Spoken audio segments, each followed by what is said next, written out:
The piano in Finch's saloon was dead silent, but the air still smelled like a funeral. Old cigars, spilled whiskey, and the kind of desperation that clings to wood and bone. Eli Shepherd didn't come for the whiskey. He didn't come for the company. He came to collect his due for a grain delivery and melt back into the silence of his homestead. That was the plan. But plans have a way of dying in a place like Finch's. He pushed through the doors, and that's when he saw them, lined up against the back wall like porcelain dolls in hell. 3 women. The first was young, barely a woman at all, drowning in a wedding dress the color of old teeth. Her arms were a road map of pain, blistered and red from 1,000 hot stoves. She stared at her shoes, praying they'd swallow her whole. Next to her, a woman built like an oak tree. Broad shoulders, russet hair, arms folded over her chest like she was guarding the last good thing in the world. The men in the room laughed at how the lace on her dress strained, but her face was stone. She memorized the floorboards, counting the knots like sins. And then there was the third one. She stood apart, chin high, wrapped in shadow. But when the lamplight caught her face, you couldn't miss it. Her left eye was a clouded marble, a white moon trapped behind a storm. She had the spine of a schoolteacher and a gaze that didn't flinch. Not for any man. They weren't speaking. They weren't smiling. They were being sold. Silas Finch, the man who owned the saloon and half the town's secrets, was polishing a mug with a rag that had given up years ago. "Who'll start the bidding for the little blonde?" he called out, his voice slick with rot. "A bit shy, but she'll warm up." A greasy laugh cut through the haze. "Half a jug of rye for a night's work," someone shouted. The room roared. It was a game to them, a sport. Eli didn't move. His boots felt nailed to the floor. But deep inside, a cold fire started to burn. He saw a ghost, his wife, Anna, before the sickness took her. Before he'd buried her on the hill behind his cabin, she'd been called too plain, too quiet. He'd loved her for it. He saw that same dismissal here, twisted into something uglier. The youngest girl flinched as a drunk reached out to check her teeth like she was a horse. That's when Eli moved. He walked through the crowd, a ghost of a different sort. He didn't look at the leering faces. His eyes were locked on Finch. "I'll take all 3, he said. The words were low, calm, but they hit the room like a hammer.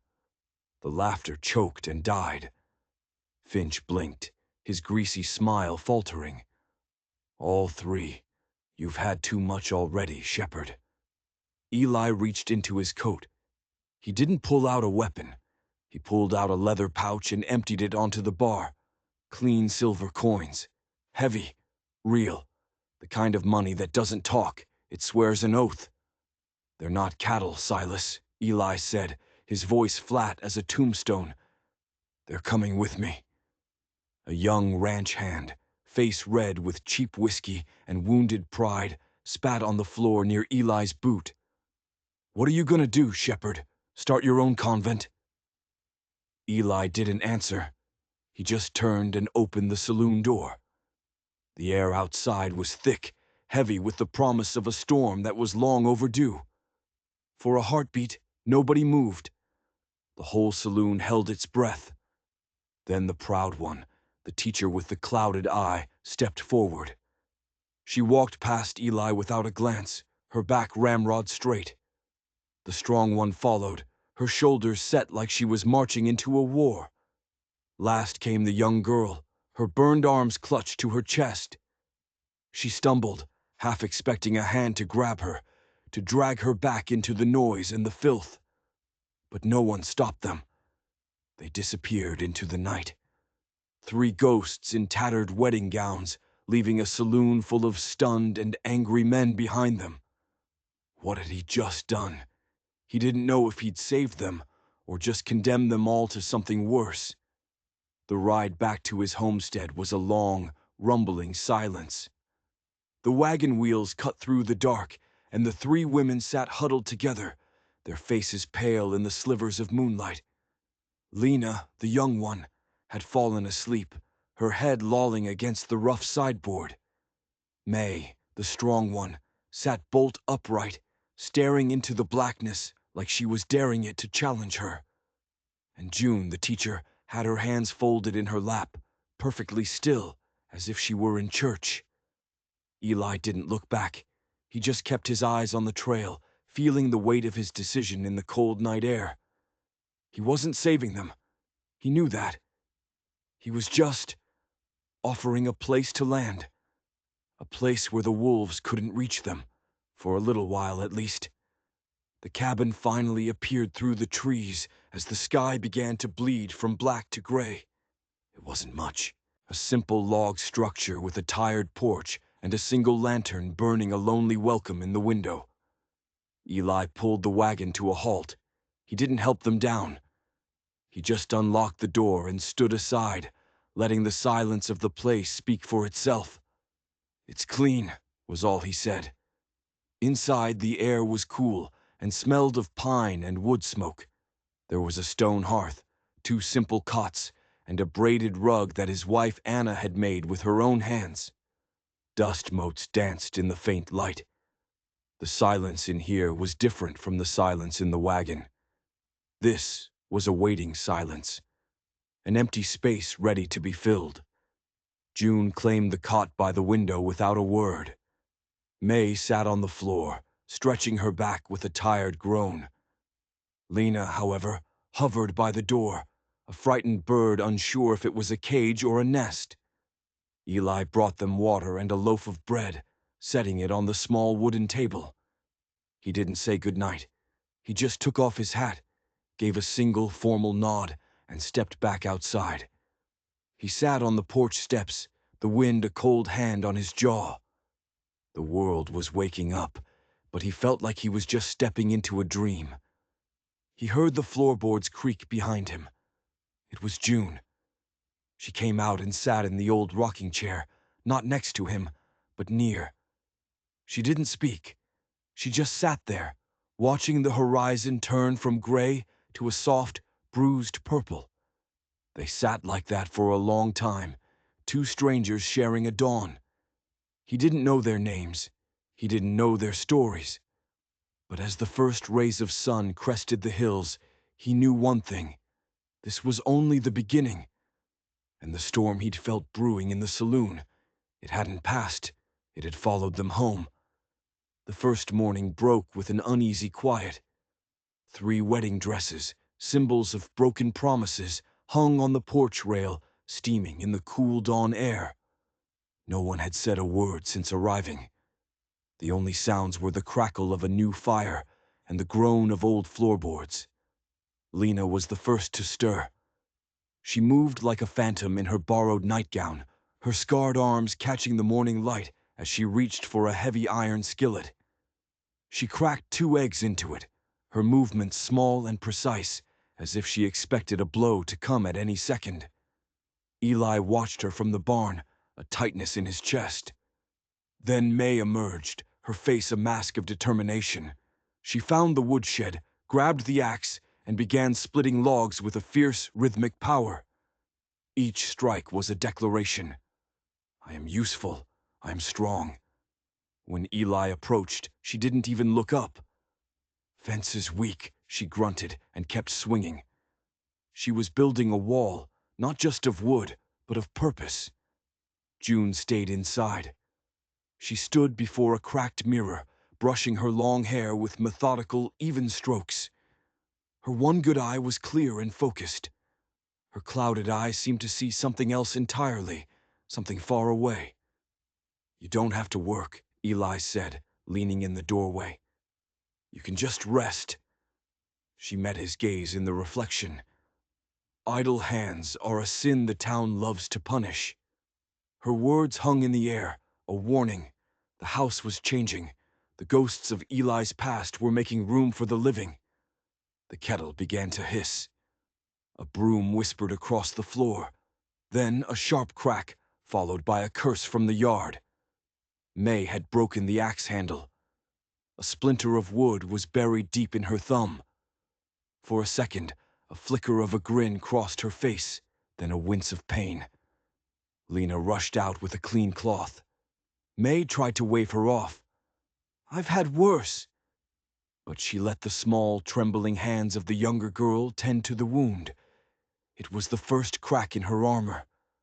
By midday, an unspoken truce had settled over the homestead. A rhythm of survival.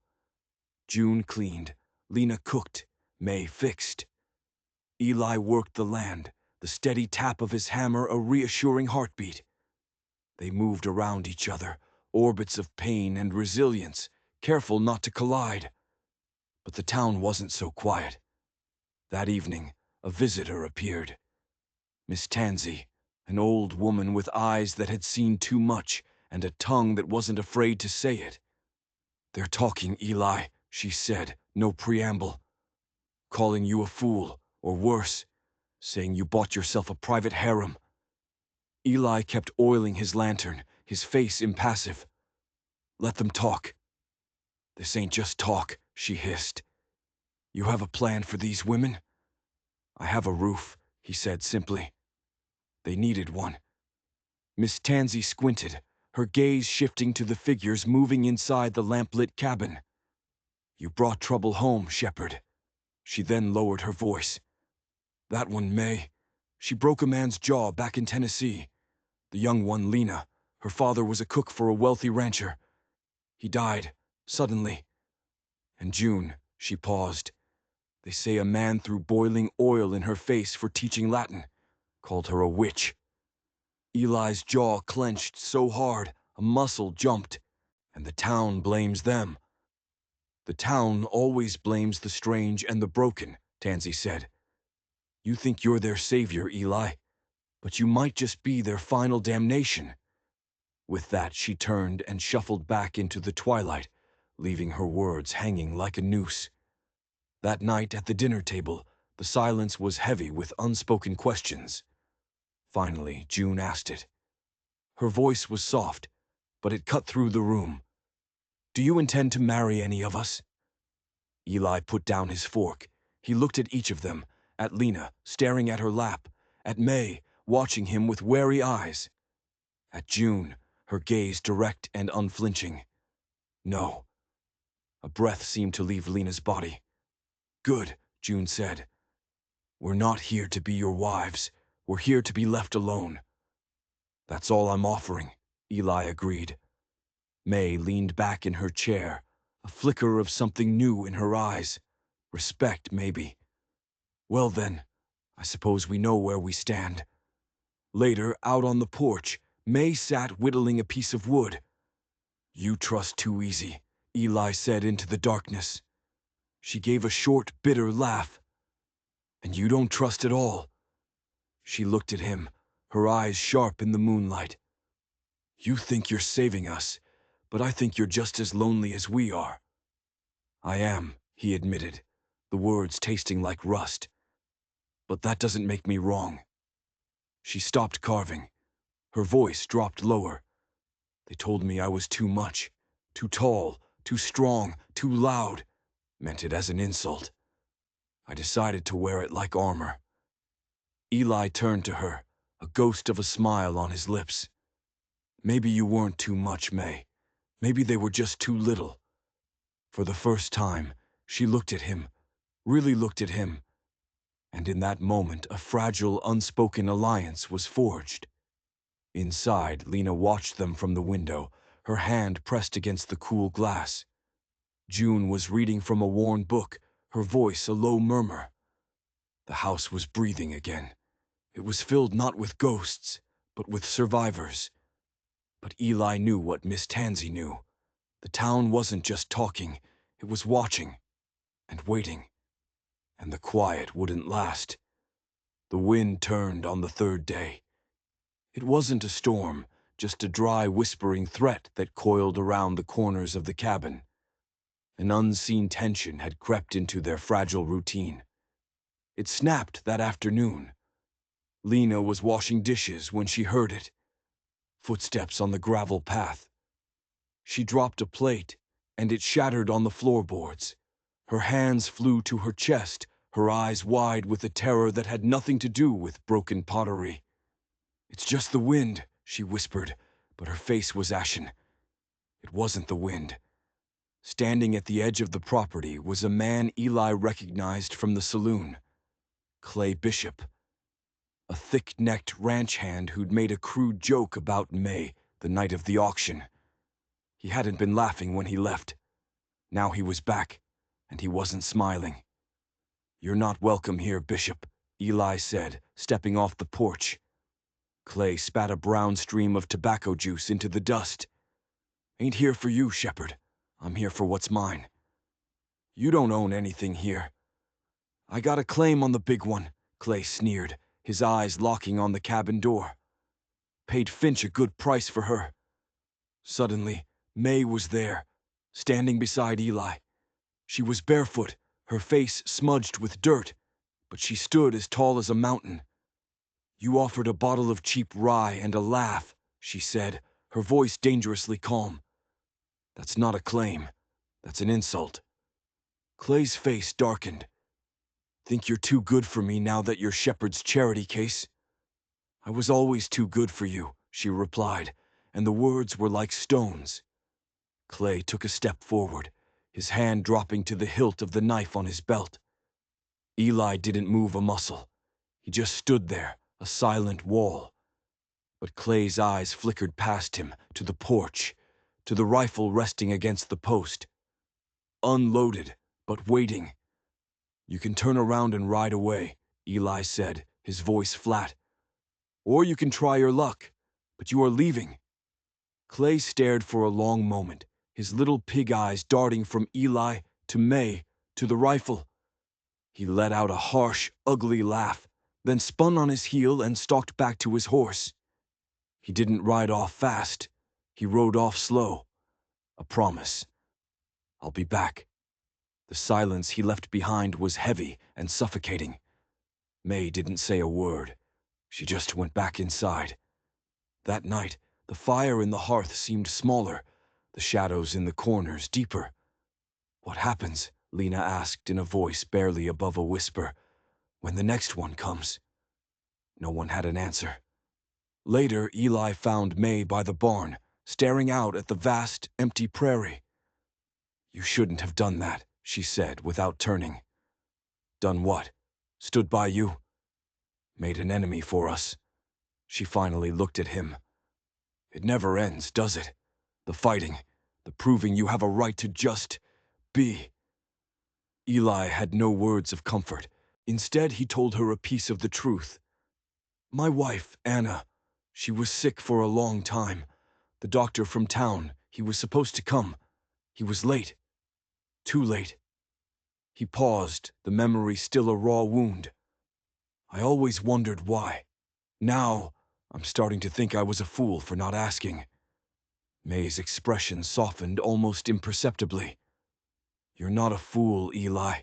You're just a man who's been asleep for too long, and you just kicked a hornet's nest." He knew she was right. Clay Bishop wasn't just a drunk ranch hand. He was a message from Finch, a test, and they had failed by winning. But something shifted the next morning. It was a quiet rebellion.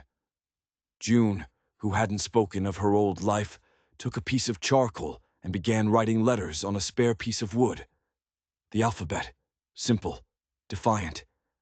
And Lena, who flinched at every loud noise, asked to go into town. Alone. May offered to go with her. June offered a list. Eli offered the wagon. "No," Lena said, her voice small but firm. "I need to." She walked the whole way, a small gray figure on a long, dusty road. People stared. They whispered. They pointed. But Lena kept her head high. She walked into the general store, bought a small sack of flour, and paid the man with a steady hand. She returned just as the sun was setting, her face pale but her eyes bright. She walked straight into the barn where Eli was mending a harness. She held out the sack of flour like a trophy. He took it from her. Then he pulled something from his pocket. A small, wild prairie rose, its petals just beginning to open. "Found this by the creek," he said, holding it out to her. Tears welled in Lena's eyes, and this time they weren't from fear. "I didn't think anything beautiful grew out here."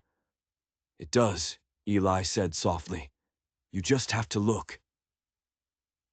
That night, the atmosphere in the cabin was different. Lighter. A little bit of hope had found its way in through the cracks.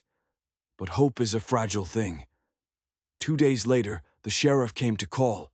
He rode up slow, his badge gleaming in the sun, a symbol of order in a lawless land. Or so it was supposed to be. "Morning, Eli," Sheriff Hammond said, not dismounting. "Word is, you're harboring stolen property." Eli's blood ran cold. "They're free women, Sheriff." The sheriff sighed, pushing his hat back. "Silas Finch filed a legal claim. Says they're indentured servants who ran out on their debt. He has paperwork, signed and sealed." "Paperwork signed under duress," a new voice said. June stepped onto the porch, her clouded eye fixed on the lawman. "A contract made with a gun to your head is not a contract. It's a confession of the man holding the gun." The sheriff's eyes narrowed. "You'd best be careful with your words, ma'am. Finch is an important man in this town. He wants them back. Says he's worried for their moral well-being." The lie was so bald, so insulting, it was almost funny. "This is your one and only warning, Eli," the sheriff said, his voice turning hard. "Send them back, or the town will come and get them." He wheeled his horse around and rode away, leaving a cloud of dust and a suffocating dread. Finch wasn't sending messages anymore. He was declaring war. Rain fell like judgment that Sunday. It wasn't a cleansing rain. It was a cold, hard drumming that hammered the roof and turned the yard to mud. It felt like the sky was trying to wash the whole world away. Inside the cabin, the air was thick with tension. The sheriff's threat had hung over them for days, a promise of violence waiting to be fulfilled. The knock came just before dawn. It wasn't loud. It was worse. It was polite. Sheriff Hammond stood on the porch, but he wasn't alone. He had his deputy, and 2 other men Eli recognized as Finch's hired muscle. Behind them, a covered wagon sat waiting in the downpour, its canvas cover flapping like a broken wing. "Got an official order this time, Eli," the sheriff said, holding out a water-spotted piece of paper. "A warrant for the return of bonded property." "They are not property," Eli said, his voice a low growl. "That's for the judge to decide," Hammond replied, his eyes avoiding Eli's. "Now, are they coming out, or are we coming in?" May appeared in the doorway behind Eli, a heavy iron poker in her hand. "You'll do neither." June was right behind her. "You're a coward, Sheriff. A puppet for a bully." Hammond's face flushed with anger. "I'm the law." "You're a disgrace," Eli spat. "You know what Finch is. You know what he does to people who can't fight back." Suddenly the flap of the wagon behind them was thrown back, and a 4th woman was shoved out into the mud. It was Miss Tansey. Her face was bruised, her lips split open. 2 of Finch's men held her by the arms. "See, Eli," the sheriff said, his voice laced with false regret. "This is what happens when people don't cooperate." Miss Tansey was spreading malicious gossip, stirring up trouble. It was a message, a hostage.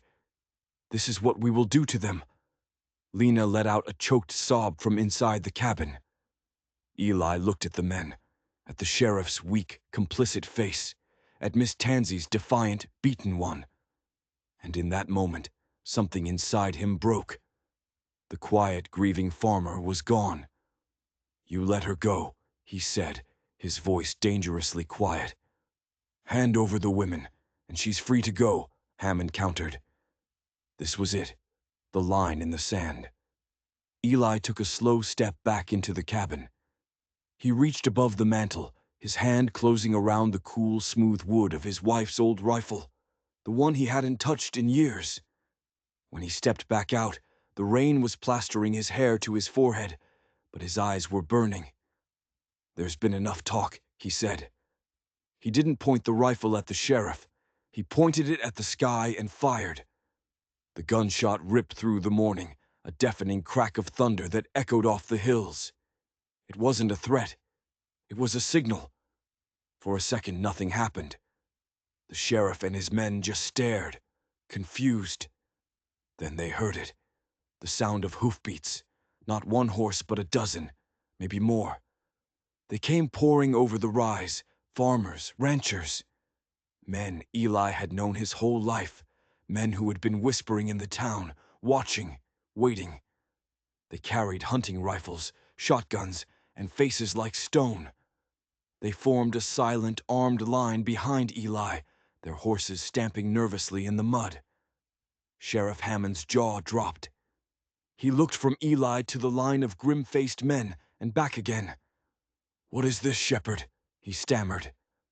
"This," Eli said, lowering his rifle to point squarely at the sheriff's chest, "is the part where you remember who you work for. It isn't Finch. It's us." One of the farmers, a man named Jed, nudged his horse forward. "We heard what happened at the council meeting, Sheriff. We heard how those women stood up for themselves. And we heard how you threatened our neighbor." He spat into the mud. "We're done with Finch's brand of law." The power dynamic had shifted so fast it left the air crackling.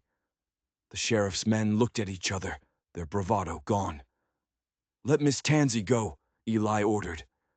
They hesitated, looking to the sheriff. Hammond, pale and sweating despite the cold rain, gave a jerky nod. They released the old woman, who stumbled forward before being helped up by June and May. "Now get off my land," Eli said, "and tell Finch. His reign is over." The sheriff and his men scrambled to get back on their horses, turning the wagon and retreating in a panicked, muddy spray. They fled, not like lawmen, but like the cowards they were. As they disappeared over the hill, the farmers began to let out whoops and cheers. The tension broke, replaced by a wave of triumphant relief. Eli stood there, the rain washing over him, the rifle still heavy in his hands. He hadn't just protected 3 women, he had just started a war. That night the rain finally stopped. The cabin was filled with the smell of wet earth and brewing coffee. The farmers had left, but their promise to stand with him remained. June was tending to Miss Tansey's cuts. May was reinforcing the lock on the door. Lena was quietly placing slices of bread on a tray. They were bruised, shaken, but not broken. "You think he'll give up?" May asked, her voice low. Eli looked out the window, at the dark, silent prairie. "Men like Finch don't give up. They double down." He was right. The next night, the sky to the east began to glow a hellish, angry orange. It was the direction of Jed's farm, the man who had spoken up first. Finch hadn't sent the law this time. He'd sent fire. The message was clear. "This isn't over. This is just the beginning. And I will burn everything you love to the ground." The orange glow on the horizon was a declaration of war. Jed's barn burned all night, a funeral pyre for peace. By morning, the news had spread like the fire itself. Finch wasn't just a bully anymore. He was a tyrant drawing his battle lines. The homestead became a fortress. The other farmers, their faces grim, took turns standing watch. They brought food, ammunition, and a shared simmering rage. The fight was no longer just Eli's. It belonged to all of them. But the fear was a poison seeping under the door. Every creak of the floorboards, every gust of wind was a phantom footstep. Lena stopped sleeping. She would sit by the window all night, a blanket wrapped around her, watching the shadows. During the day, she scrubbed the floors until her knuckles were raw, trying to wash away a stain that wasn't there. One evening, Eli found her in the barn, staring at the spot where the prairie rose he'd given her sat in a jar of water, its petals beginning to wilt. "He's going to kill us all, isn't he?" she whispered, her voice hollow. Before Eli could answer, she began to talk. The words poured out of her, a dam of secrets breaking. Her father hadn't just died suddenly. He was the cook for a wealthy cattle baron who had been partners with Finch. They'd been running a scam, rebranding stolen cattle and selling them. Her father overheard them planning to cut out a third partner, permanently. Finch found out he knew. "The burns," she said, holding out her scarred arms. "They weren't from a stove. It was Finch's men. They held my hands over the fire to make sure my father kept his mouth shut. But her father had tried to go to the law anyway. He was found dead the next morning. An accident, they called it. A horse kick. Lena had been sent to Finch as part of the debt her father supposedly owed. She wasn't just a victim. She was a witness. The only one left. This was the twist Eli had never seen coming. It wasn't about indentured servitude. It was about silencing a witness to murder. Suddenly, everything clicked into place. The fake auction, the legal claims, the relentless pursuit. Finch needed Lena back, not for work, but to bury his secret forever. And June and May, they weren't random either. June spoke next, her voice cold as iron. The man who blinded her eye wasn't some random drunk in a church brawl. It was Finch's brother, now dead. She had been the town teacher, and his brother had been abusing one of her students. June reported him. As revenge, he attacked her. Finch had paid the old sheriff to look the other way, calling it an unfortunate accident. May's story was the final piece. The man whose jaw she'd broken in Tennessee wasn't just some suitor. He was a cattle rustler. He'd been part of Finch's network. She'd stood up to him and had to flee the state when he and his powerful friends swore revenge. Finch bringing her here wasn't a coincidence. It was a trap. He hadn't bought 3 random broken women. He had collected 3 loose ends. 3 people who, in their own way, could expose his entire criminal empire. Eli Shepherd hadn't just stumbled into a moral crusade. He had walked into the center of a conspiracy that had poisoned the entire county for years. His wife, Anna, the doctor who was too late. It wasn't a question anymore. It was an answer. The doctor had been on Finch's payroll. Anna must have known something too. He had lost his wife to the same rot he was now fighting. The grief turned to rage, cold and sharp. "He didn't count on one thing," Eli said, his voice raw. "What's that?" May asked. "He put all his secrets in the same room, and he gave you a reason to talk to each other." The fight had changed. It was no longer about defense. It was about justice. They had to expose Finch, not just for what he'd done to them, but for what he'd done to everyone. The plan was desperate. June, with her sharp mind, remembered the old town records kept in the church basement, records of land deeds and business sales. Finch's empire was built on stolen land and fraudulent contracts. The proof had to be there. Lena knew the names of the men involved in the cattle scam. May knew the routes they used. It was a suicide mission.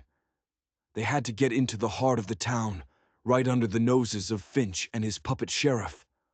While the farmers created a diversion, a staged cattle stampede at the far end of town, Eli, May, and June would sneak into the church. Lena, too terrified to go, would stay with Miss Tansy, ready to ride for the federal marshal in the next county if they didn't return by dawn. The night was moonless, a perfect shroud. They moved like ghosts through the back alleys of the town they now saw as an enemy camp.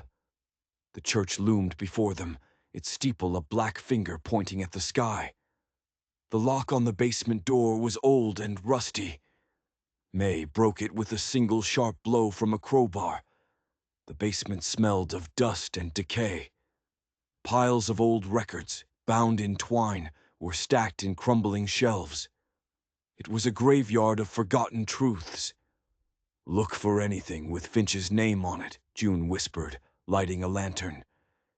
Deeds, transfers, bills of sale from the last 10 years. They worked in frantic silence, the sound of the distant stampede, a chaotic drumbeat counting down their time. Dust filled their lungs.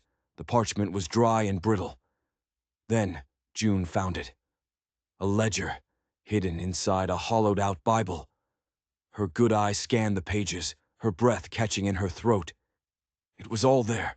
Names, dates, payments, a detailed record of every bribe, every land grab, every threat. A meticulous account of Finch's reign of terror. It even had a record of a payment to the town doctor on the night Anna died. "We've got it," she breathed. "We've got it all." But just as she spoke, the basement door creaked open at the top of the stairs. A figure stood silhouetted against the night sky. It wasn't the sheriff. It was Finch. "I knew you'd be too stupid to stay away," he sneered, a pistol gleaming in his hand. "Looking for something?" Behind him, the sheriff and two of his men blocked the exit. They were trapped. "It's over, Finch," Eli said, stepping in front of the women. "You're right," Finch said with a chilling smile. "It is." He raised the pistol. A tragic fire at the church. Such a shame. 3 trespassers and a foolish farmer caught inside. The click of the hammer being pulled back echoed in the small, dusty room. This was the end of the line. But Finch had made one final mistake. He had cornered people with nothing left to lose. Just as he was about to pull the trigger, the lantern in June's hand went dark. She had blown it out, plunging the basement into absolute blackness.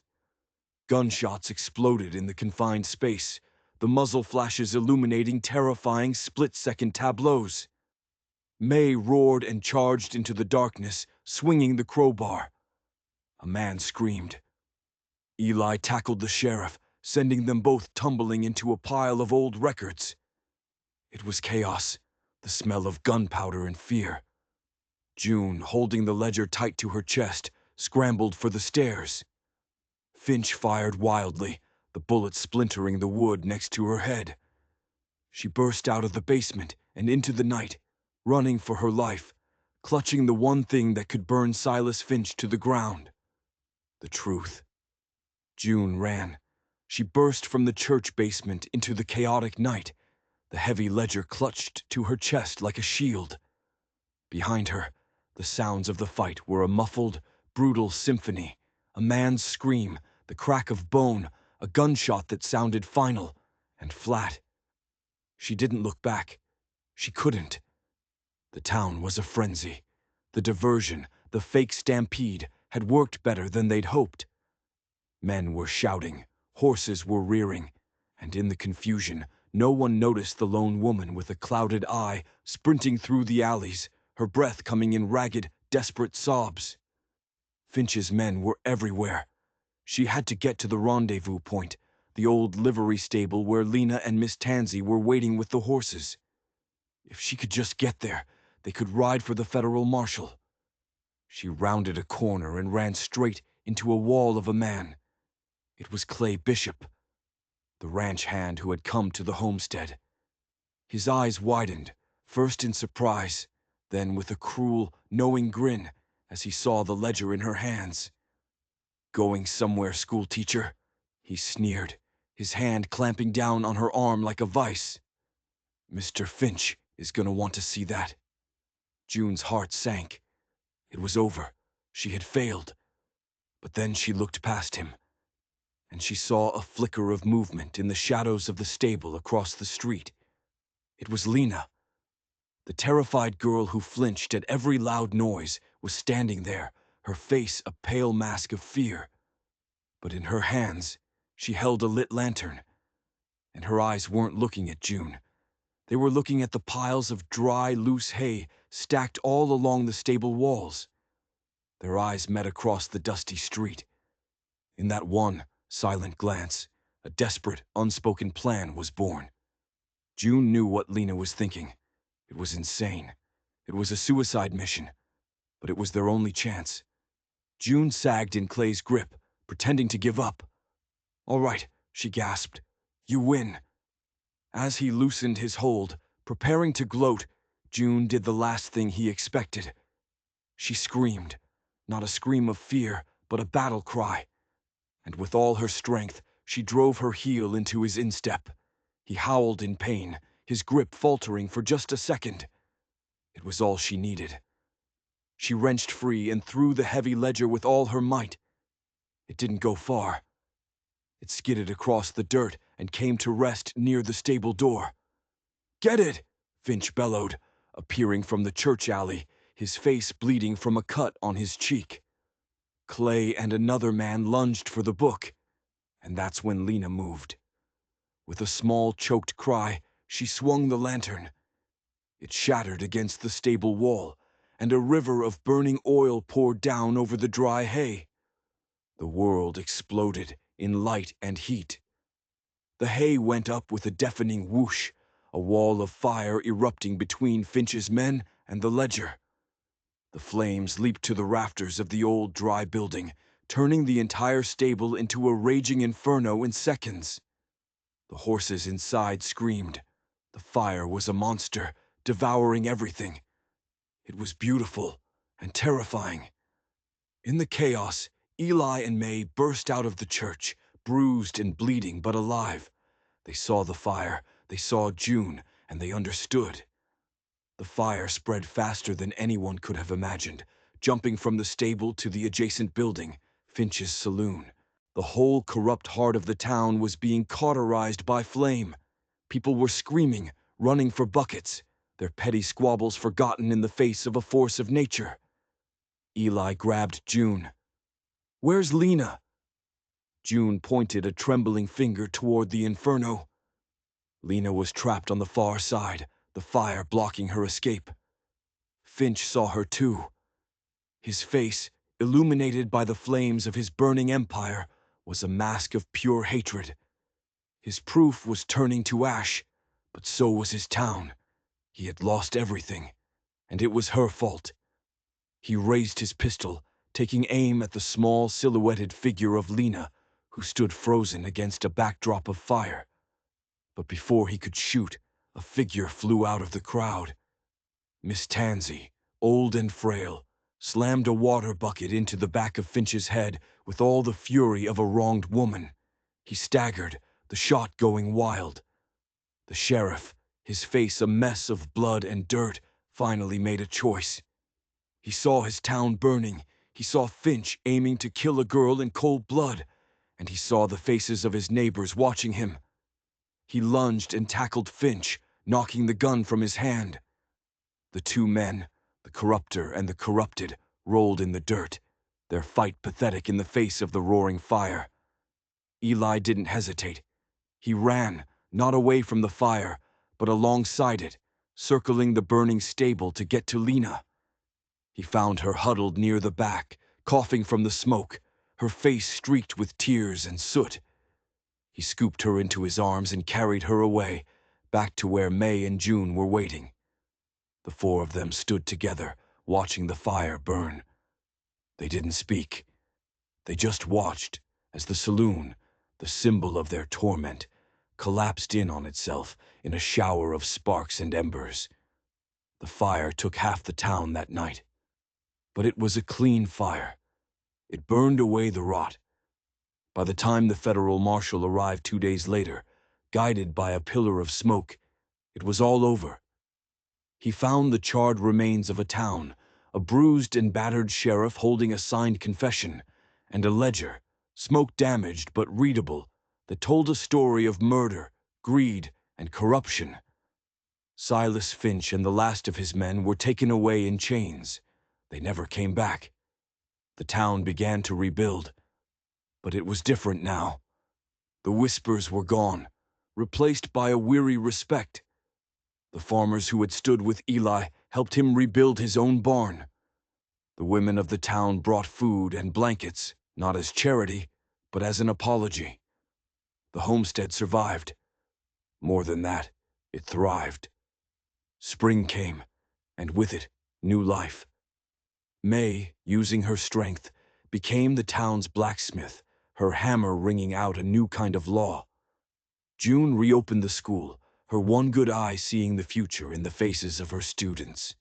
And Lena, the girl with the burned hands, discovered a talent for painting, using charcoal from the fire to create stunning portraits of the wildflowers that grew on the prairie, symbols of beauty that could rise from the ashes. Eli never remarried. He didn't need to. He had found something else. Not a wife, but a family. Forged in fire and fear, built on a foundation of shared survival. They would sit on the porch in the evenings, the four of them, watching the sunset paint the sky in hues of orange and red. They rarely spoke of that night, but they never forgot it. The scars remained, on their skin and in their souls. But as June once said, the scars don't get the last word. They prove that a home isn't just a roof over your head. It's the people who stand with you when the storm comes. It's the quiet understanding that you are safe, you are seen, and you are not alone. That little ranch on the prairie was never marked on any map, but for four people, it was the whole world. A place where the broken could become whole, and where justice, for once, had the final say. If you enjoyed this story of how courage can rise from the ashes, don't forget to hit that subscribe button, because there are always more stories hidden in the shadows, just waiting for a little light.